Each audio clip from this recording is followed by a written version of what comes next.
আজকে রান্না করব শাপলার তরকারি। এইগুলোকে অনেকে শালুকও বলে। দেখুন বন্ধুরা, শাপলাগুলো আমি এইভাবে কেটে নিয়েছি।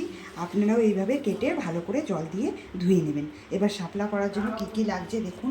এখানে আছে পাঁচফোড়ন, হলুদ গুঁড়ো, লবণ আর সর্ষে আর লঙ্কা বাটা। আর কিছু লাগবে না। কড়াইতে তেল দিয়ে দিয়েছি, তেল গরম হয়ে গেছে। এবার আমি এর মধ্যে অল্প পাঁচফোড়ন দিয়ে দিচ্ছি। এবার এর মধ্যে আমি একটা শুকনো লঙ্কা ফোড়ন দিয়ে দেবো তার সাথে। ব্যাস, আর কিছু দেবো না ফোড়নে। বন্ধুরা, ফোড়ন দেওয়া হয়ে গেছে। এবার আমি এই শাপলাগুলো ছিল এগুলো আস্তে আস্তে দিয়ে দেবো।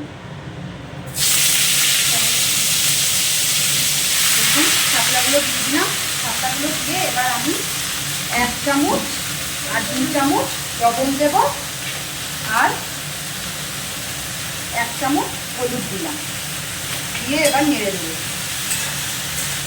এবার আমি শাপলাটাকে ঢাকা দিয়ে দেবো। বেশিক্ষণ ঢাকা দেবো না, অল্পক্ষণ ঢাকা দিলেই হয়ে যাবে। পুরো ঢাকনা খুলে আরেকবার শাপলাটা নেড়ে নেব। দেখুন শাপলা থেকে জল বেরিয়েছে, আরও অল্প জল বেরোলে তবে দিয়ে আমি সর্ষে বাটাটা তখন এর মধ্যে দেবো। শাপলার মধ্যে দিয়ে দেবো এখানে যে সর্ষে আর লঙ্কা বেটে রেখেছিলাম, সেই সর্ষে আর লঙ্কা 2 চামচ দিয়ে দেবো। দিয়ে এবার আমি শাপলাটাকে নেড়ে নেব।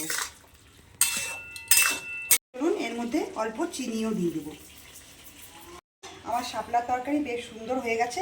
এরকম একটু জল জল থাকবে, তবে শাপলা খেতে টেস্ট লাগবে। বন্ধুরা, আমার শাপলার তরকারি বেশ সুন্দর রান্না হয়ে গেছে। আপনারাও এইভাবে সহজ পদ্ধতিতে শাপলা রান্না করে নেবেন। খেতে ভালো লাগে, সুন্দর লাগে খেতে।